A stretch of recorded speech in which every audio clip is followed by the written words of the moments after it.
It is the Jim and Terry Show, coming to you from the Hobbit Hole Studio in Bob Cajun. I'm one of your hosts, Terry, and with me, as always, is my good friend, Jim. The Jim. The Jim. We're fresh from breakfast, fresh from a drive, we're not fresh. The drive was a pleasant drive. The roads are okay, they're clear. And at our age and stage, these things are important. Oh, yeah. It's funny. I was saying to my driving home from my girlfriend's house last Saturday when I got home, she always wants me to text her, let her know that I got home safe. And I said, another white knuckle drive. Oh, gee. She didn't know what white knuckle meant. Really? Yeah. At this stage in life? Yeah, well, she said, you should use another term. And she gave me, so obviously she looked up white knuckle and what it means. I felt like texting, but I didn't even reply. I felt like texting back. You've been in this country for 35 years or whatever.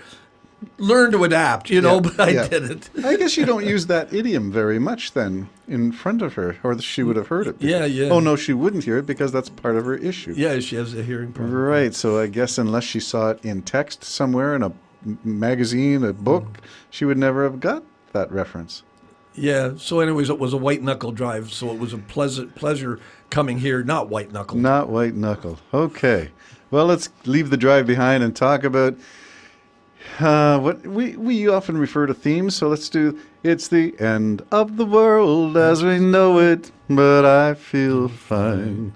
Don't feel fine, though. No, that was there was a cloud this morning. Not saying you brought it with you. I'm not saying it came in through the front door. Yeah. It came in through the bathroom window. It's the biggest cloud you're ever going to see. No bigger cloud than that one. Well, there isn't one bigger than this one at the moment, and that's the Iran conflict. War. Let's call it a war. It is a war. It's not a conflict. They attacked each other. Okay, so let's go to what the Jim and Terry Show note. Clink, clink. Here's our mugs. You got yours on the warmer, so you can barely reach lean it. Over to get it. You can't scooch forward, so you don't have to stretch. But if people could see the work environment here, don't ask for the union rep to be present. Yeah, if the union rep came in here and saw this, he'd yeah, I think we'd be in trouble. All right, Jim and Terry Show. We did our clink clinks, and we're ready to talk about things that are important to us as age and stage. So we represent that demographic. We represent Ontario, Canada. So we represent that demographic. We represent people who really don't want to see conflict, armed conflict, and war. So we represent that belief. You're coming from a spiritual place, which may complicate your view of this thing because part of you is conflicted. You want to see it. Yeah, I view the world as a very evil place, and this war and the leadership within, especially the United States at this particular time, and Iran, of course, they got rid of a real tyrant. The ushering in of the kingdom of God would be a wonderful thing to me. But on the other hand, I don't think it's going to be pretty when that time comes. We're all going to be scared to death. Not of him, not of his coming.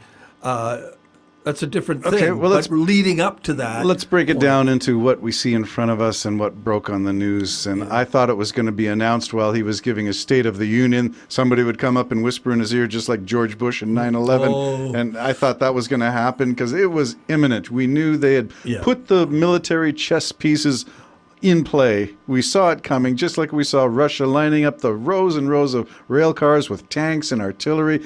And we knew it's coming. We knew it was going to come. That was pure bull, and their reason for firing is, I believe personally, is the ultimate lie, and that was they were going to attack it. Now they're saying, never mind that. Even now they're saying they started the war. They attacked us. Okay, so let's. So I punch you in the face. You hit me back. It's your fault because you hit me.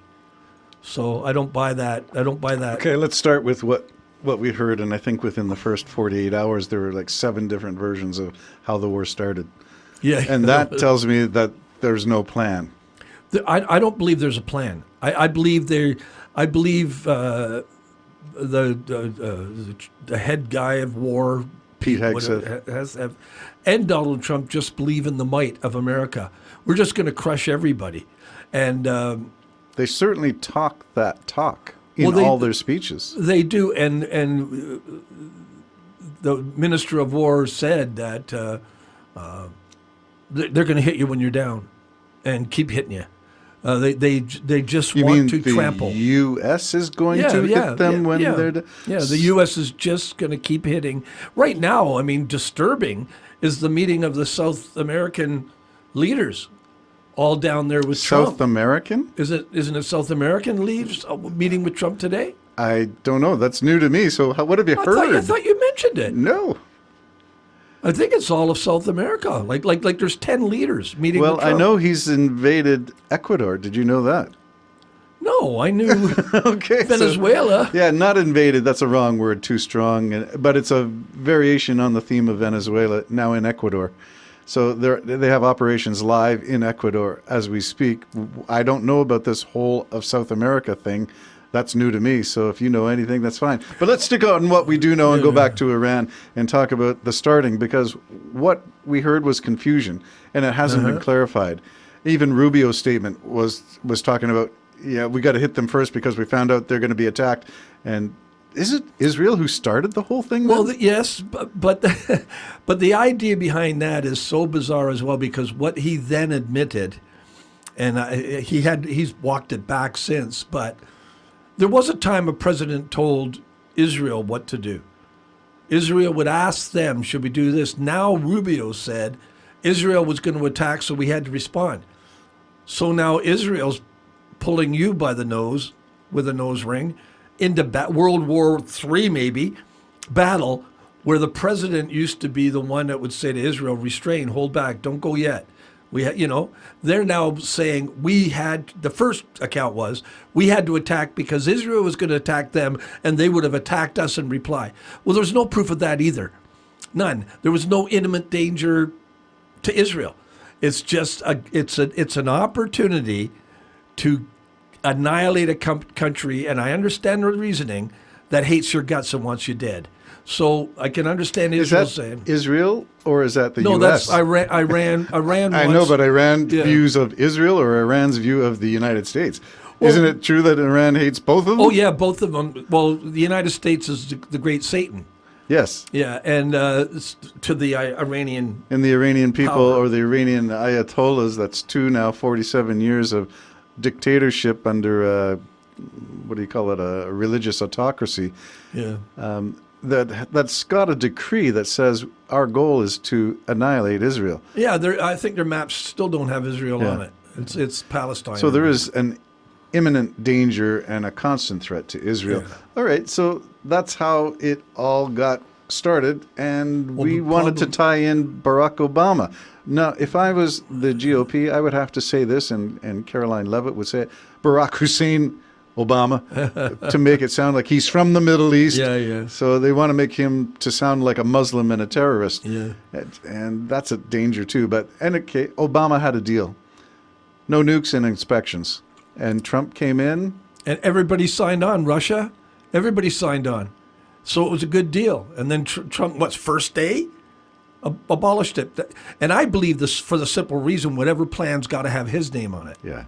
I believe that's what's motivating Trump even in this war. No, it's got to be me. It's all about me. Look what he did when he was given the Medal of Honor, and he started talking about the stupid building he's building and the wonderful drapes that he drapes, picked. Yes. I mean, the guy is just, 6 of your soldiers are dead, and you're talking about drapes. And, I love gold. Gold is gold. Well, even Hegseth did not announce the names. It was released by the military. Secretary of War did not mention that at all. So there's a real disconnect. And this has got the lowest popular support of any war, I think, in American history. It has the amount of support that was given to the Vietnam War on the last day when the evacuations took place from Hanoi and the choppers lifted the last citizens out of Vietnam. That's how low the support is for this war. So but he just needs to keep it going until the midterms so he can say, I'm a war president. We can't have an election. So this is going to go on, in your opinion, until November? There's not going to be, I'm guessing, to be truthful, but he's not going to have an election in November. If it's an election, it's totally rigged. You've heard it here on the Jim and Terry Show. No election in the midterms. That's the prediction. But there's some interesting stuff happening in Texas. Maybe it gives us hope. Bye-bye for now. It's complicated. relationship I have with my moment.